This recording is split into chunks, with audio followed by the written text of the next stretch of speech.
In a quiet coastal town in Italy, nestled between golden hills and the deep blue sea, lived a young woman named Lina Moretti. She was a music teacher at the town's small conservatory, known for her warm heart and the way her fingers danced on the piano keys like they were weaving dreams.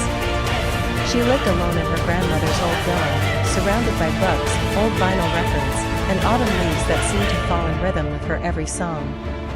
Across the ocean in New York, Adrian Wolf was a renowned concert violinist, whose fame had turned into exhaustion.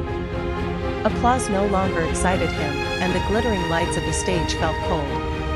After a particularly hollow performance at Carnegie Hall, Adrian impulsively booked a flight to Europe, longing for silence, simplicity, and something, though he didn't yet know what. He arrived in Italy on a misty October morning and checked into a modest inn in the coastal town.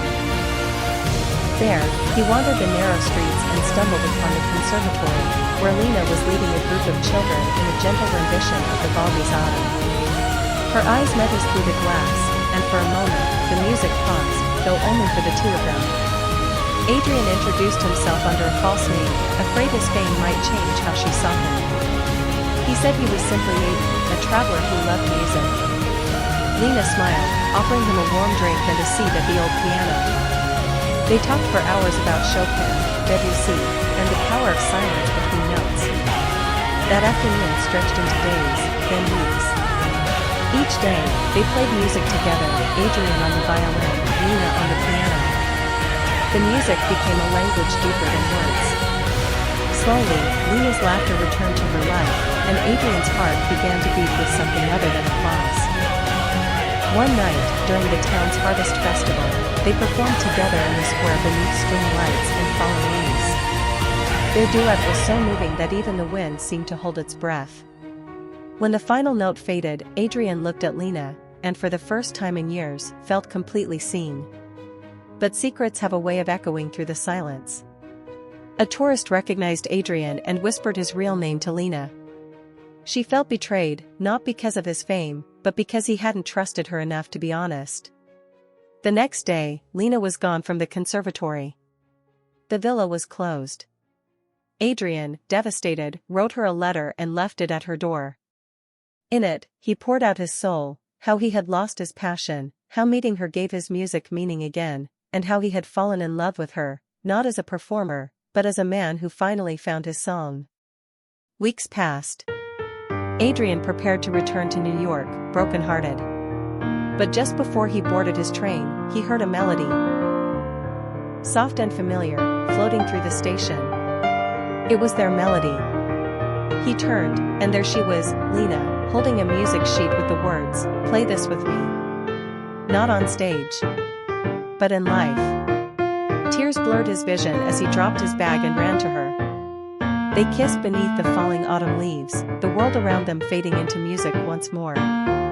Epilogue. Adrian never returned to the stage. Instead, he and Lina opened a small music school in the same town, teaching children to find magic in melodies. Every autumn, they played their song at the festival, not for fame, but for love. And every time they played it, it was just as beautiful as the first time. The Garden of Silent Promises. In a quiet town nestled between green hills and winding rivers, there lived a girl named Alara who worked in a small flower shop inherited from her grandmother.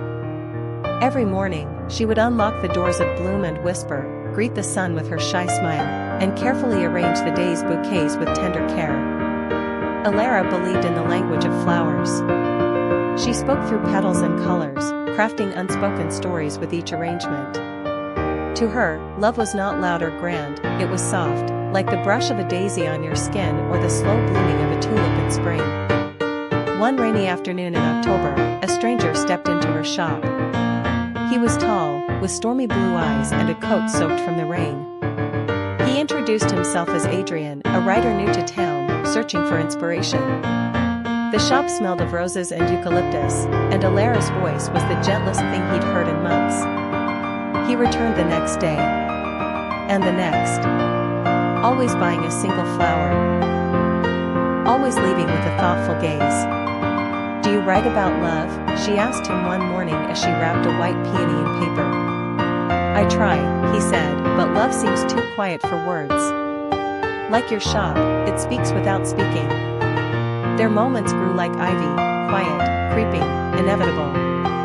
They began to meet outside the flower shop, at the riverbank where ducks floated silently, under the willow tree in the old park, or by the town's ancient library where time seemed to pause. Adrian started leaving her letters, not handed directly, but hidden inside books she loved, slipped between the pages of poetry and pressed flowers. His words were always tender. Your eyes are like the beginning of rain, soft, promising, something that makes me wait and feel at once. Every time you speak about flowers, it feels like you're teaching me a new language. Alara responded with flowers, lavender for devotion, forget-me-nots for memories, and one evening, a scarlet camellia for a heart on fire. They never rushed. Their love didn't blaze, it shimmered. It lived in silences, in glances, in the unspoken promises they made by simply showing up. But then came December, and with it, a letter from Adrian. He had been offered a publishing deal, in Paris. It was his dream, his chance. I don't want to leave you, he wrote. But I want to be someone you can be proud of. Alara sat in her shop that night, surrounded by unsold poinsettias and cold wind slipping through the cracks. She wept, not because he was leaving, but because she understood. So, she gave him a bouquet of bittersweet and rosemary. Farewell and remembrance. He left the next morning. Days turned to months. Seasons passed. Alara watered her plants and smiled at customers. But every week, she received a letter from Paris, always signed with a pressed petal and a line of poetry. And then, one spring morning, just as the first crocuses were pushing through the soil, Adrian returned. He didn't speak. He simply walked into the shop, took her hand, and placed a single white lily on the counter. For a new beginning, he whispered. Tears welled in her eyes. From that day forward, Bloom and Whisper had two caretakers. Adrian wrote beside the window. Alara arranged flowers beneath the soft sunlight. Together, they lived in a garden of silent promises, where love was never loud, but always blooming. When the autumn leaves whisper. In a quiet town nestled between golden hills and fields of wildflowers, lived a girl named Alara. She owned a small bookstore on the corner of Willow Street, where the scent of old pages mingled with fresh coffee and the sound of soft jazz played in the background. Her days were simple, filled with stories, warm smiles, and an occasional stray cat curling up beside the door. One rainy afternoon in late September, a stranger walked into the bookstore. He wore a gray coat damp from the rain and carried an old camera around his neck.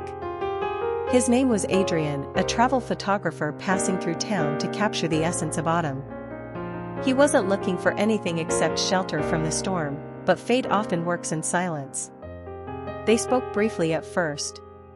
Alara offered him tea and a seat by the window.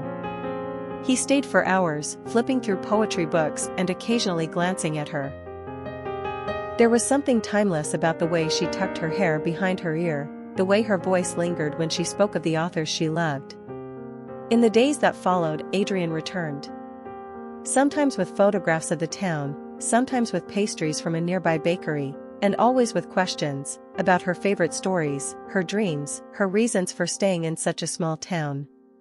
Alara, who had once believed her heart belonged only in books, found herself waiting for him each morning like the next chapter she couldn't wait to read.